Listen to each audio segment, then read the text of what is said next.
Fayyata achi dhaquu koo dura ishuma ittiin jalqabdan kanaan inni jalqabuu barbaada mirga namummaa kanarratti. Mirgi namummaa kuni baay'ee barbaachisaadha. Mirgi namummaa kuni karaa United Nation bara 1948 Paris irratti hundeeffame kunis kan inni ta'e Second World War tifufee keessumaati genocide kan warra Jewish irratti ta'e kana ergi lolanii fixanii booda United Nation dhufee wanta kana hundeessu barbaada. Hundeen United Nations yoo waan hundumaa caalaa tokko yoo jiraate isheen immoo maa isheen mirga namummaati. Mirgi namummaa kuni akkuma obboleessi koo sabboonaan jedhee universally nama hundumaaf kuni wajjin dhalanne jechuudha. Hundumti keenya namni nama ta'ee dhalate kana mirga kana wajjin dhalate. Mirgi kun immoo wanta baay'ee of jalaa qabdi. Garuu isheen tokkoffaani mirga jiraachuuti. Mirga jiraachuu. Amma sabni keenya, sabni Oromoo mirga jiraachuu qabaa. Akkuma isin dubbattanam evidence adda addaa kennuudhaan kan isin lafa nuu keessan akka keessanitti sabni Oromoo amma yeroo kanatti yeroo deemnee ilaallu mirga jiraachuu hin qabu. Mirga kaaniyyuu hundumaa ofirraa dhabeera amma. Kan kana jechuu dandeenyuu fi amma gaaffiin inni guddaan ergi jarreen kun aangootti dhufan amma obboleessi koo waa'ee jarreen PDO kana akkamitti akka isaan hojjetanii gaarii godhee lafa kaa'eera. Okay. Garuu waggaa 9 darban kana keessa ergi jarreen kun dhufanii booda jireenyi Oromoo hin gaarome moo gadi deeme? Nageenyi keenya hin fooyya'e moo hin gadhaa'ama deeme? Sabni Oromoo mana hidhaatti kan guute isaan ture jedhan yeroo wayyaaneen biyya bitaa turte miti. Garuu amma isa caalaa isaan waggaa 27 fi bitan kan isaan bitan iyyuu qofaa isaaniitu hin ta'in jarreenuma kanaan ammi warri dhufanii seera cabsitan ittiin jedhan kuni waluma wajjin warra seera wajjin cabsanidha. Namuma warra kaleessa lafa gurguraa turanii nama ajjeesaa turanidha. Kanaafi jarreen kuni ittuma fufanii amma isa dur caalu godhaniitu saba hubaa jiru karaa adda addaa. Ergi waan gaarii fiddan ta'ee maaliif command postiin barbaachisa? Maaliif sabi isin hin kabaju? Amma Oromiyaa iddoo hundumaa keessatti command hundumaa letuun ta'e iddoo caalmaa keessatti kan isaan bulchaa jiranii command postiidhaan. Jarreen kana namni jaallatu hin jiru. Waan gaarii godhu taanaan namni maaliif hin jaallatu? Waan gaarii gochaa hin jiran. Waan sukkaneessaa guyyaa guyyaatti gurraaf namatti hin tolle, ijaaf namatti hin tolle. Biyya sana keessatti wanta hojjetamee hin beekne. Bartoota university maskootii meeqarfaarra gadi buusanii darbachuudhaan ajjeesuudhaan university Amaaraa biyya Amaaraa kana keessatti Oromoo ijoollee bartoota meeqatu du'e miti na yaadadha nama qalanii alatti gatan Harargee keessatti dhufee waraabessi nyaatee lafeesaa fi mataasaatu argame. Namooti isaan guban jira. Torbanuma darbe kana keessa namoonni isaan guban abiddaan guban jira. Amma waan isaan Tigraay keessatti hojjechaa jiranii namuma hundumaatu dhaga'a. Garuu amma Oromiyaa keessatti immoo kan kana caalutti iyyuu deemaa jira. Lakkoofsaan yoo ta'eef jechuu keenya atuu achiin dhaqini isaan kan isaan hojjechuu jalqaban baay'eetu jira saba keenya irratti. Amma waa'ee Amaanuel irratti ta'e gurbaa waggaa 17 kana irratti kan ta'e irratti yoo ilaalleef maaltu ta'e guyyaa guyyaatti Oromiyaa keessatti maaltu ta'aa jira? Sabni mirga jiraachuu dhabeera jechuudha. Kanaaf ka'isa egaa mootummaan yoo jiraate mootummaan seera eeggatee jiraata. Seeraaniti yeroo namni waa bal'eessu nama adabuu qaba hin danda'a. Garuu kan nuyi irra deddeebinee haasa'uu qabnu jarreen kuni mootummaamti kun mataansaa mootummaa miti kuni gaangistarii walitti dhufee seera cabsee aangoo kana fudhate. Seera hin kabajan jechuudha isaan. Jarreen kuni seera ergi kabajuu dhiisanii turaniiru. Kanaaf immoo fakkeenya baay'ee kennuu dandeenya. Eessaa jalqabnee eessatti dhiibna.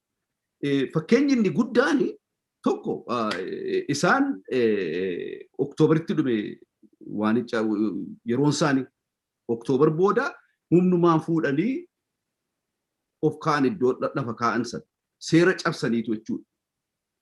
So seera keessaa ba'anii seera eegsisuun hin danda'amu. Amma garuu isaan immoo atuma ta'ee jiru mee seera eegsisaa jiru haa jennu. Namni tokko yoo bal'eessee fi hin qabda seerraa. Qabdee fuuteetu poolisiidhaan qabdee kunoo kana gooteetti mana firdiitti dhiyeessitee irratti daanyaan irratti kana haa ta'u itti farada. Amma waan akkasii hin jiru. Namni qabamee hidhamu. Namni qabamee ajjeefamu. Amaanu'eel atuu waan tokko itti namni waan hin jedhin kana gootee ati abbaa torbeetedhanii fuudhanii qawweetti faddisanii katamaa keessa toorcharii gochaa naannessanii maatii isaa reebanii haadha isaa reebanii haati yeroo mucaa ishee saba keessatti akkasitti olii gadi naanna'ee akkasitti ajjeefamuu mucaa ishee yeroo argitu attamitti hin sukkanooftu attamitti hin dhiphattu attamitti feentiin taatu attamitti hin duutu mucaa koonaa kennaa fudhadheen galaa ishee immoo fuudhanii saba keessatti akkasitti reeban caccabsan ishee immoo caccabsan jaartii kana haadha mucaa akkasitti caccabsan seerri hin jiru jechuudha. Namoonni kuni seera cabsanii namni seerri hin jiru karaan itti ati dhaga'amtu jechuudha. Jiraachuudhaaf illee carraa dhaban jechuudha. Amma kunoo dheengadda akka hundu keenya barreetti obboleessi Amaanu'eel kuni waan godhu dhabee manaa badee dhaqee WBOtti dabalama. Dhiifa manaa godhaati gaaffii kana isin gaafadha. Mana keessanitti dhufanii obboleessa keessan obbolaa keessan ajjeesanii ijoollee keessan ajjeesanii haadha keessan reebanii ija keessan duratti haadha keessan reebanii ija koo duratti haadha koo yoo reebanii fi anaan immoo yoo natti dhufaniif maalan godha kunooti gaa asirratti kan itti dirqama qabdu ofirraa faccisuudhaa fi dirqama qabdu WBOn kana godha. Amma namoonni nagaadhaaf dhaabachuu danda'an hundumti isaanii deemaniiru. Namoonni kunoo meedha nagaadhaan dhaabannee dhannee lolla biyya kanaaf jedhanii jireenya isaanii maal fakkaatu jireenya maal fakkaatu daasporaa keessatti dhiisanii biyyatti deebi'anii biyya isaanii saba isaanii tajaajiluudhaaf nagaadhaan hojjechuudhaaf WBOn illee akkasitti deebi'e. Amma eessa jiru hundumti isaanii? Qeerroon warri nagaadhaan lolanii aangoo kana fuudhanii jarreen kanatti kennan qeerroon keenya eessa jiru baay'een isaanii. Yoo yaada xinnooma isheellee adda qabu yoo ta'ee fi kana dhiyeessuu hin danda'u hin danda'an. Attamitti dhaga'amuu danda'u?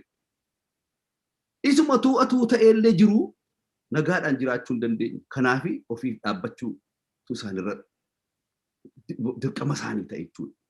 Atuun jaallatini namni kan inni daggalatti akkasitti fiigee qawwee qabachuu jalqabee jechuudha. Kanaaf obboloota keenya kanaa kan choice waan filatanii qabu girgiddaatti fuutee maxxansite jarreen kun ijoolleen keenya sabni keenya waan godhu dhabe dhumatti dhaabatee ofiif dhaabatee loluutu irra ture jechuudha. Amma gaa kuni barbaachisaadhuma ofiif dhaabatanii ofirraa faccisuun barbaachisaadha. Seera biyya lafaa irratti kan fudhatame. Amma jarreenii kuni warri aangoo irra jirtu gadda yeroo jarreen kun shoror keessaa dheettee isheen baafte biyya lafaarratti addunyaarratti namni fudhate hin jiru. Maaliif? Kun jechuun mirgi isaanii eegamaadha jechuudha. Maaliif karaa seeraa mirgi eegamuu kan hin dandeenye wanta hin dandeenyeef jarreen kun mirga ofii isaanii eegsifachuudhaaf eegsifachuun isaaniin shororkeessaan godhu jechuudha. Waanuma barbaachisaadha jechuudha wanti kun. Okay? So amma kuni dhuguma hin ta'aaf yoo jettee na gaafatte. Sittan himan square godhee man sitti himan hin ta'u kun hin ta'u. Karaan itti dukkanaa'aa deemaa jira. Jarreen kuni hojii isheen hojjettu hundumti isaa desperation jechuun immoo dhiphachuu keessaa kan ka'edha. Kanaaf kan isheen waan ittiin hojjettu tokkollee hin qabne amma isheen kana iccitiis nama nutti himtan kuni burjaajessuudha bakka. Namoota sammuu hin qabnee fi namoota gaarii godhanii yaaduu hin dandeenyee fi namoota giddugaleetti ta'anii fi namoota gaarii godhanii yaaduu hin dandeenyetu kanaan burjaajaa ammatti. Maaliif jarreen kuni hojii isaaniitiin hojii hojjechaa jiran guyyaa guyyaatiin maatii keessanirraa kan dhageessanii lafa dhalattan kanatti maaltu ta'aa jira jettanii dhattanii yoo barbaaddanii dhageessanii waan isaan hojjechaa jiran hundumti isaa maal nutti agarsiisa? Diina keenya ta'uu isaanii nutti agarsiisa. Nu fixuuf deemuu isaanii nutti agarsiisa. Caasaan isaanii nuun yookaan garba nu gochuu nu balleessu isheefte immoo garba godhatanii lafa keenya fudhatu. Nuun silaayyuu garba nu godhachuu barbaadu garuu lafa keenya immoo fudhachuu barbaadu. Kana isaan kan isaan barbaadan. Amma kan mo'aa deemaa ture kana ture. Sabni garuu waan godhu dhabeetu amma ka'aa jira jechuudha. Ka'eera. Kanaafi waan isaan hojjechaa jiran kuni hin ta'uuf. Waan isaan hojjechaa jiran kuni ta'uufis hin qabu. Nummoo dhaabbachuu qabnaa. Nummoo wal dhaga'uu qabnaa.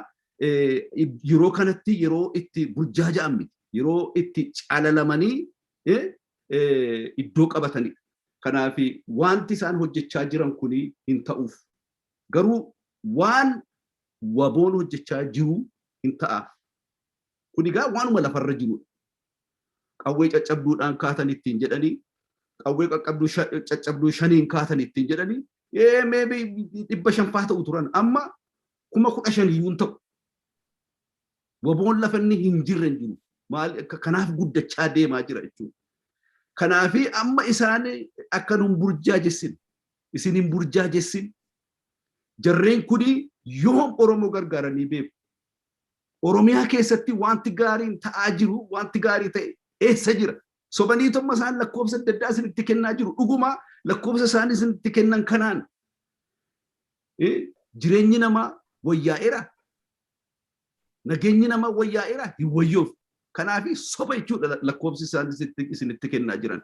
Kanaafi sabni keenya dhumaa jira harka isaaniitiin, dhumaa jira maleessaati, du'aa jira maleessaati, rakkachaa jira maleessaati, iyyoomaa jira maleessaati. Wanti gaarii harka isaanii keessaa, yaada isaanii keessaa nuuf ta'e hin jiru. Amma hundumtuu dhumee kan nu dhaabbatee hafee dhaabbata tokkittidha. Innis WBOdha. Waraana bilisummaa Oromooti. Inni immoo guddachaa deemaa, bal'achaa deemaa, jabaachaa deemaa hin mo'a.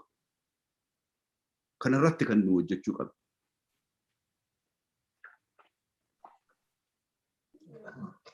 Galatoomee Dr. Guddaa galatoomee Takollaan yoo qabxalee sadan kanarratti egaa Dr. Eebbaan jiraachuu yookiin baduu Oromoof Oromiyaati jedhaniiru. Mee an keessanis yaada keessan dhageenya. Galatoomee Aboonii Dr. Eebbasaan akka gaariitti ibsee kaa'eera. Egaa dhimma jiraachuu dhabamuuti dhimmisaa akkuma Dr. Eebbasaan jedhe mootummaa PP kana keessatti hundee lamatu waan barbaachisan lamatu iddoo dhabanii jiru. Tokko dhugaatu iddoo dhabee dhugaan kan gatii dhabee dhugaan kan gatii argatu warra dhugaa dubbatan biratti qofaadha. Dhugaan kan gatii baasus warra dhugaa beekan birattidha. OBDOn kaleessaa PP'n har'aa dhugaa wajjin waliin beektuu sobaan adeemti. Har'aa kunoo akka jidduu kana dhageessanii dhaabbanni Facebook illee isaa mootummaa PP keessaatii dhaabbata Dhinsaa jedhamu keessaa maqaa sobaatiin mootummaan Koloneel Abiyyi inneen waajjira inni kaleessa gaggeessaa ture inni Dhinsaa jedhamu waajjira sana keessaa Facebook akkaawuntii sobaatiin maqaa barreeffama afaan Amaaraadhaan akkaawuntii 167 yoon dogoggoruu baadhee lakkoofsa naannoo sana cufee jira. Egaa sobaan warra hojjetanidha jechuudha. Soba irratti hundeeffamanii soba dubbatu. Koloneel Abiyyi barreessaa olaanaa dhaabbata gamtoomanii Antooniyoo Guutereesiin nama sobee namichi sun immoo mootummaan Koloneel Abiyyiin sobu jedhee dhugaa sa'ee dubbatee booda irratti kan isa qaanesse dubbateera jechuudha. Sobni isaanii daangaa hin qabu. Har'aa sobni isaanii irratti baramee addunyaanuu waan isaan dubbatan irraa fudhachuu dhiiseera. Tokko kanadha kan jiru.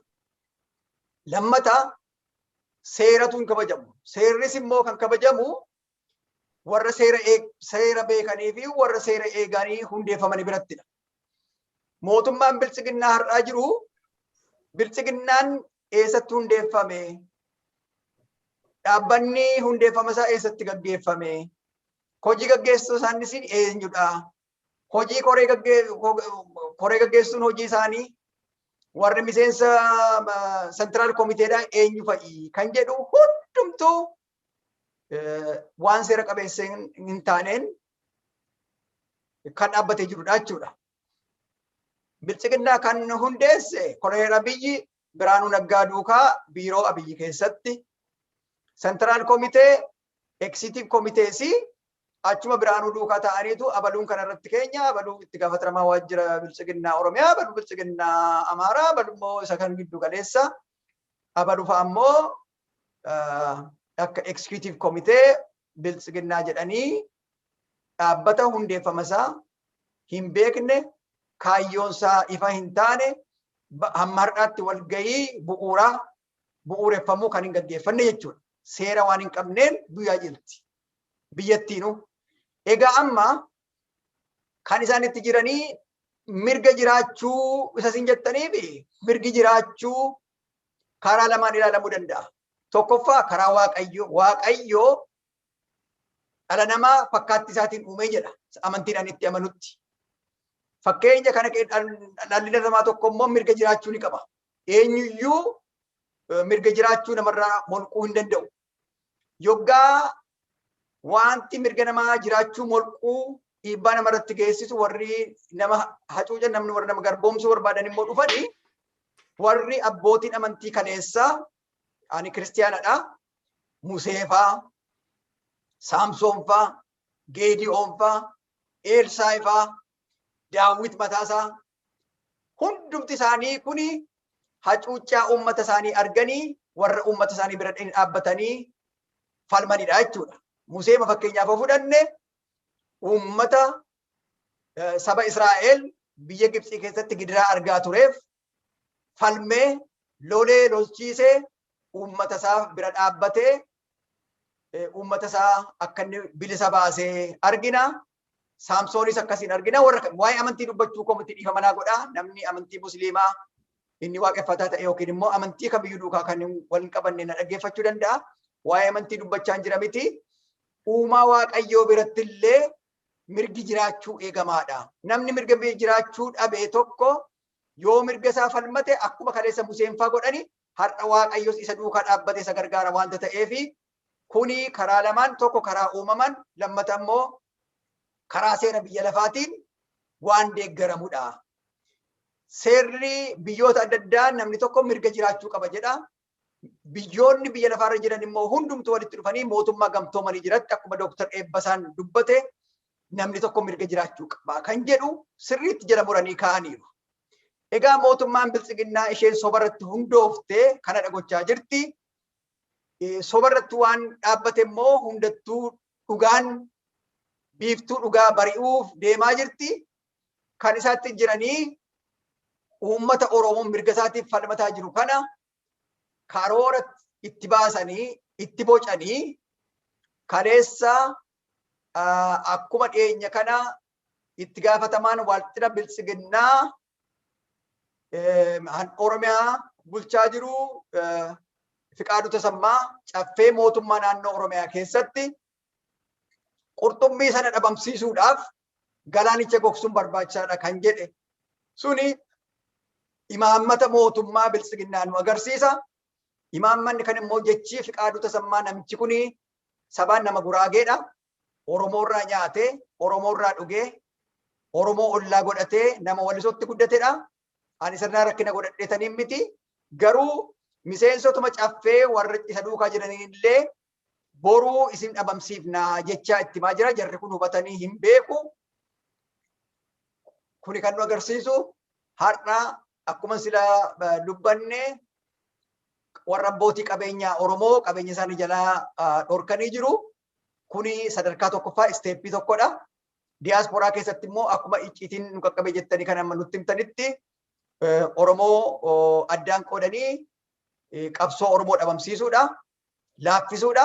Isa booda Oromoo mamataasaa galaanicha gogsuudha jechuudha. Galaanichi suni uummata Oromooti. So imaammanni mootummaa ejjennoon mootummaa biltsiginnaadha. Qurxummii dhabamsiisuudhaa fi galaanicha gogsuu jechuudha. Sana jechuun immoo qurxummicha qabsaa'ota Oromootti yoo fudhanne galaanicha immoo akka uummata Oromootti yoo fudhanne uummata Oromoo dura dhaabbatanii isa booda qurxummii sana dhabamsiisuu akka barbaadan imaammata kana baafatanii akka tochuu adeeman nu agarsiisaa jechuudha. Egaa kan isaan itti deemaa jiranii kaleessa warra Oromoodhaaf qabsaa'an biratti bixxillee bixxilanii maqaa namaa yoon dha'e dhiifama naa godhaan nama obboleessa kana jibbuu koo miti. Fakkeenyaaf KFO biratti Koongireesii Federaalistii Oromoo biratti Profeesar Mandarafaa biratti nama ajajaa dhibbaa tiraafik poolisii nama ture nama Tolasaa Tasfaayee jedhamu hoteela Aksuumitti naannoo Asmaraa karaa Asmaraa isa jedhamu sana jechuudha naannoo Haayodhattiitti koobiraa laatanii fi eegduu ramadanii fi achitti isa jiraachisaa turanii KFO diigee haala kanaan mootummaa TPLF gargaaree jechuudha.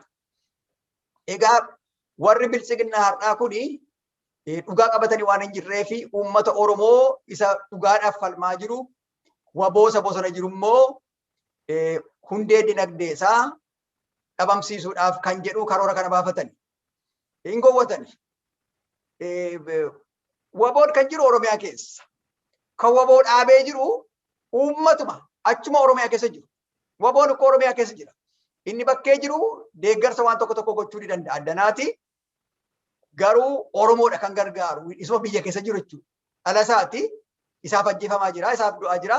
So kan waboo qabee jiru uummata Oromoosa Oromiyaa keessa jirudha. Egaa amma isaan abbaa qabeenyaa diyaasporaa kana haala kanaan itti adeemuu jiru. Qabsoon Oromoodhaa dhugaa qabatee tocho'aa jira malee akka isaanii sobarratti hundaa'ee bu'aadhaaf maallaqaaf kan itti deemamu miti. Oromoo dadhabsiisuudhaaf waan baay'ee yaalanii kaleessa dubbachaa turre inni dubbachaa turre Waaqayyo nu ibsee dubbachaa turre har'a kunoo ifa ta'eera. Egaa namoonni tokko tokko yoggaa waa'ee koloneel Abiyyi akkuma aangoo qabatanii Wallagga yoo naqeen ajjeesaa meehaa dhuftuu teddatti shembisna jedhee dubbate suni battala sanatti inni Oromoo addaan qooduudhaaf hamma isaa danda'ametti Oromoon hubataa waanta ta'eef yaada isaarraan fudhatiin hafe malee. Barataa yoggaan biyyaa barachaa ture 12 Finfinnee isa booda gara barumsaatti hoggaa gallu koorsiin laatamu tokko jira. Akka Itoophiyaatti yaadattu yoo ta'e bokkaan Itoophiyaa keessaatii gara naannoo Jimmaa, Ilubaaboor, Wallaggaa fi Sidaamoo roobaa'edha. Harka caalamaadhaanii yeroo hundumaa bokkaa argatu jedha. Isuma koorsii irratti baradhee isinitti mani dhiifama guddaa naa godha. Waa'ee barumsaa isinitti maan jira miti isin barsiisaa jira miti. Waa wal bira qabsiisee deemuu fedheetanii. Akka magaalotaatti immoo magaalaa Naqamtee, magaalaa Goree fi magaalaan Diillaa Itoophiyaa keessatti warra bokkaa guddaa argatanidha jedha. Kitaabni kuni kitaaba Profeesar Taaddaseen fa'aa barreessanidha yaadachuu dandeessu. Kana kanan fidee fi maali? Har'a biyyoonni naannoo sunii keessumaa Koloneel Abiyyi aangoo qabatee komaandi poostiitti labsee naannoo Oromoo Maccaa naannoo Wallaggaatti har'a uummanni beela'aa jira. Seenaa isaa keessatti ta'ee kan hin beekne. Kana gochuun maaliifidha? Oromoo dinagdeedhaan dadhabsiisanii kadhattuu godhanii isa booda Oromoo sana cabsuudhaaf kan isaan gochaa jiran itti deemaa jiru. Kaleessa Oromoo Maccaa irratti, Oromoo naannoo Wallaggaa irratti kana raawwatanii har'a wantoonni sun babal'atee Oromoo hundumaa wal ga'ee jira. Kanaaf qabsoon isaan akka sanatti dhabamsiisna jedhanii itti babal'ate malee hin dhaabbanne. Har'as immoo obboloonni keenya bosona jiran kuni lubbuu isaanii aarsaa godhanii meedikaal doktoroonni hojii isaanii dhiisanii barsiisonni yuunivarsiitiidhaa hojii isaanii dhiisanii wabootti dabalanii falmaa jiru. Kanaaf qabsicha dhaabsisuu hin danda'anii mootummaan biltsiginnaadhaa mootummaan gamtoomanii mootummaan biyya lixaa Ameerikaa, European Union addunyaan hundumtuu soba isaanii irratti baranii akka isaan dhala namaa mirga jiraachuu dhabamsiisan isa Waaqayyoo birattis seera biyya lafaa irrattis eegamu nama seera malee murtii malee haqa malee ajjeesanii kana irratti baranii har'a galiin isaanii dhaabbatee jira. Qabsoo ulitti finiinsinee jennaanii dinagdeedhaan kufaniiru. Boba'aan maallaqni ittiin galu hin jiru. Har'a dooniin isaanii biyyoota adda addaatti doolaariin kaffalamu dhibee dhaabbattee jirti. Jarri kufaa jirti. Kana biraan immoo qabsoon Oromoo ani umurii koo arge keessatti qabsoon Oromoo akka ammaa jabaatee waboonis akka ammaa jabaatee argeen beeku. Kunis immoo kan ta'e kaleessa Oromoon garbummaa irra ture. Har'a immoo garbummaa sanatu sadarkaan isaa ol ka'ee gara apartheidiitti guddate. Koloneel Abiyyi fa'aa Oromoon akka manaan baane isa Mallas fa'aa raawwatanii meeqarratti dachaa waan suukaneessu nama qaluudhaan morma namaa gorra'uudhaan obbolaa haadha dubara wal biratti gudeeduudhaan biyya lafaa irratti addunyaa irratti kan raawwatame hin beekne nurratti raawwataa jiru. Sun immoo qabsoo keenya finiinsa malee nu jabeessa malee kun akkuma ammayyuu jabaatee jiru waan hundi dubatti deebisu miti. Oromoon dhugaa qabateera. Namni dhugaa qabate immoo yeroo hundumaa mo'ataadha. Yaaliin isaan diyaasporaa irratti godhanis dhaabbota abbootii qabeenyaa Oromiyaa keessa jiran biyya keessa jiran irratti godhanii hundumtuu fiixaan hin ba'uu fi Oromoon waan hojjetu beeka. Sobaaf dhugaa calalee beeka. Kanaaf yaalii isaan gochaa jiran kun hin milkaa'uu fi qabsoon Oromoos daraanuutti jabaate malee waan laafu miti isaan yaaluu hin dadhabanii. Kanaaf Oromootti wanti hin raawwanne jiru hammeenyi biyya lafaarra jiru Oromoo irratti raawwateera. Kana caalaa wanti isarratti dhufu hin jiru.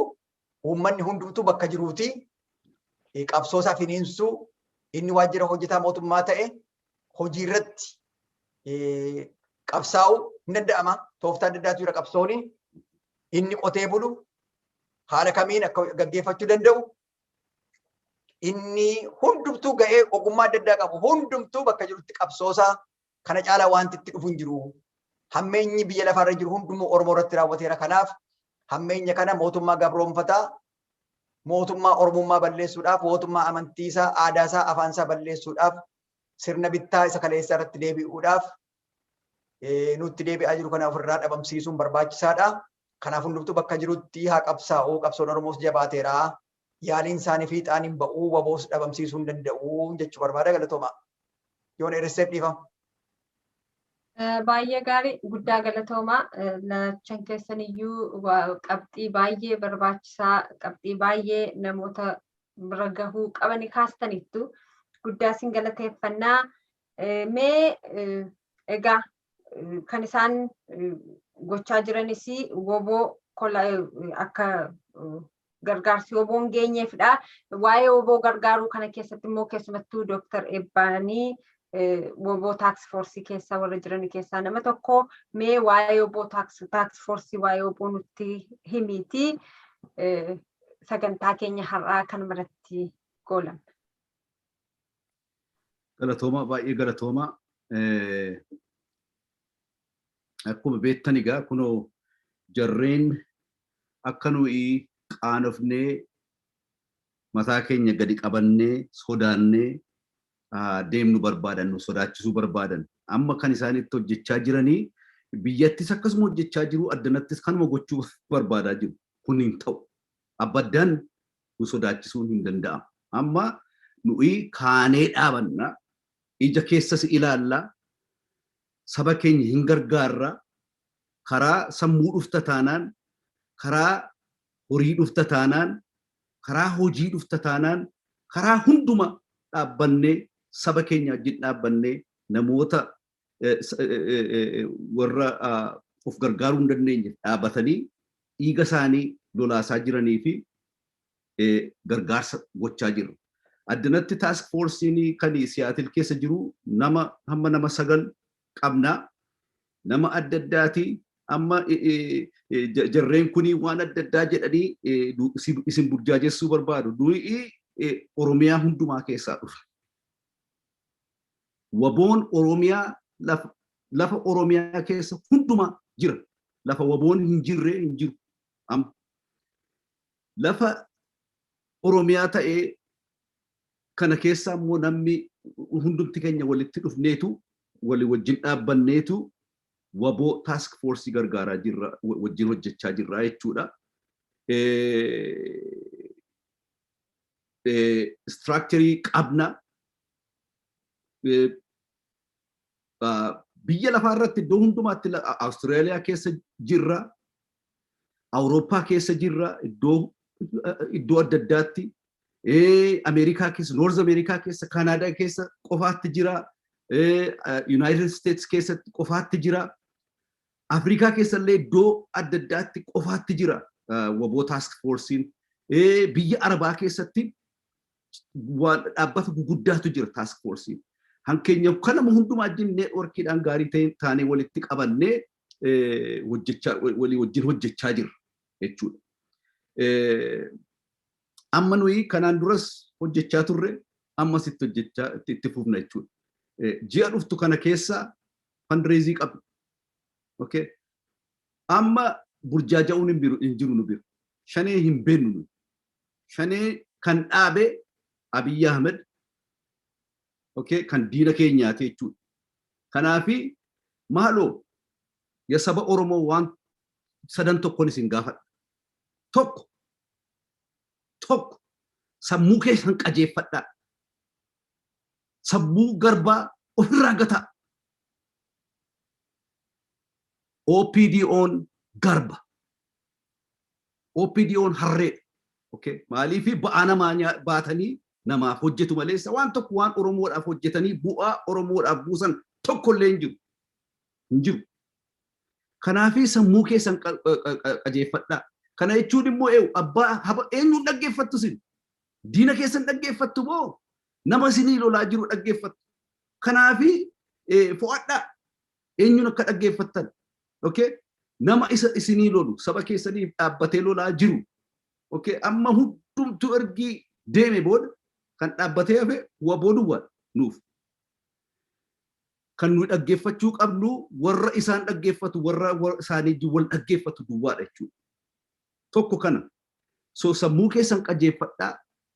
Eenyuun akka dhaggeeffattan qixeeffadhaa. Warri diina dhaggeeffattanii dhuftanii nu burjaajessuu tattaafattan isiniif hin ta'u. Nuyi already sammuu keenya akka jirutti keenyeerra WBOrra keenyeerra. Kanaafi kottaatiin wajjin ta'a isiniin jenna. Isin gaafanna akkasin dhuftanii nu wajjin dhaabbattanii harka nu wal qabannee akka dhaabbannuuf mirga namaati akka dhaabbannuuf. Okay? WBO gargaaruun mirga namaaf dhaabbachuu. Nummoo mirga qabnaa. Maatiin keenya, obbolaan keenya warri biyya jiru hundumti isaanii mirga qabu. Amma isaan qawwee jala jiru. Kanaafi isaaniif jenneen immoo warri addana bilisaan jiraannu kuni bilisa keenya kana irratti hojjennee isaaniif isaanii dhaabbachuu qabna, isaanii dubbachuu qabna. Horiin keenya isaaniif dubbachuu qaba. Kanaafi kottaatiin wajjin dhaabbadha. Okay? So kana jechuun immoo amma maaltu jira sinitti fakkaate organize yookaan immoo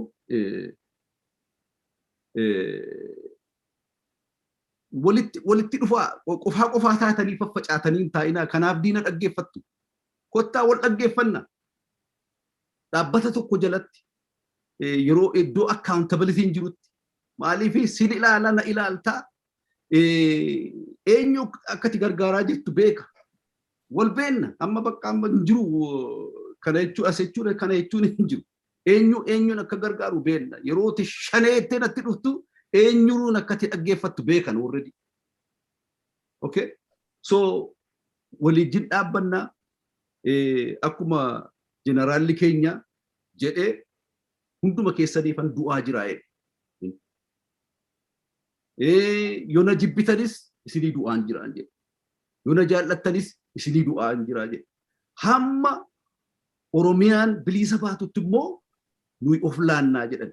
Jarreen kana nu illee Rabbi nu gaafata gaaf tokko. Lubbuun keessan isin gaafatti gaaf tokko. Akkini namoonni tokko waan mun beenne fakkaatanii deemuu dandeessu garuu nagaa hin qabdan. Nagaan keessan isin keessaa bada yeroo isin warra kubamaa jiruuf, warra gudeedamaa jiruuf, warra reebamaa jiruuf hin dhaabbattan taanaan. Conscience keessantu isin torture isin godha. Ijoolleen keessan akkasuma rakkatti. Kanaaf kottaa of fayyisaa. Kun of fayyisuudha. Ofi dhaabbachuun, nagaa namaaf dhaabbachuun, mirga namaaf dhaabbachuun of fayyisuudha. Saba keessanii wajjin dhaabbachuun of fayyisuudha. Amma waa'ee jibbaa namni haasa'u hin jiru. Jarreen kuni mana isaaniitti kan isaan reebamu. Obbolaan keenya kan isaan ajjeefamanii mana isaanii. Mana isaaniirraa immoo ofirraa faccisuu qabu. Akka isaan ofirraa faccisaniif immoo nu isaan gargaaruu qabna. Iddoo jirrutti sumunii keessan fidaa kottaa, doolaara tokko fidaa kottaa, 1,000 fidaa kottaa, 5,000 illee fidaa kottaa. Amma yeroon akkas jedhu namni 5,000 jiru laatu jira. Eeyyee namni 5,000 laatu jira. Namni 10,000 laatu jira. Kanaaf kottaa wal gargaarraa, walijin dhaabbannaa, walijin lollaa jedheen isin gaafadhaa. Isin afeeraa fayyaa ta'a.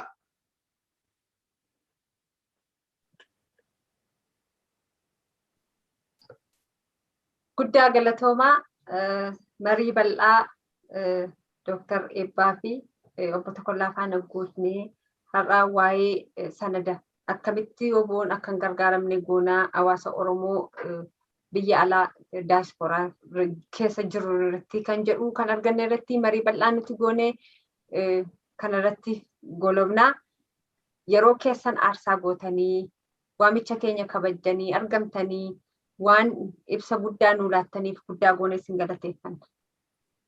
Isinillee galatoomaa baay'ee isin galateeffanna. Dhugaa galata guddaa qabdu baay'ee fayyaa ta'a. Oromoon sababa Oromoodhaaf mirga Oromoo eegsuudhaaf kallattii adda addaatiin sa'aatii tokko inni kaan immoo guyyaa tokko isaa olis wal qabsaa'e hundumtuu galata guddaa qabdu. Isinis obboleessi koo obbolaan koo Naabooniidhaa fi obboleessi koo Sabboonaan aarsaa kaffaltanii isa maallaqatti argattanii jireenya itti fooyyeffachuu dandeessanii dheeftanii bu'aa uummata kooti caalaa jettanii jireenya keessan irraa hir'iftanii uummataaf bu'aa buusuudhaaf qabsoo gaggeessaa jirtaniif galata guddaa qabdu. Galatummaan galati keessan bilisummaa ta'u ulfaadhaa fayyaa ta'aa hojii bareedaa hojjechaa jirtu jabaadhaa waaqa isin duukaa ta'uun jedha galatooma fayyaa ta'an. Egaa kabajamoo daawwattoota keenyaa sagantaa keenya har'aaf jennee kanumarratti xumurreerraa waan nu dhaggeeffattaniif guddaa goonee isin galateeffannaa turtii gaarii nagaatti.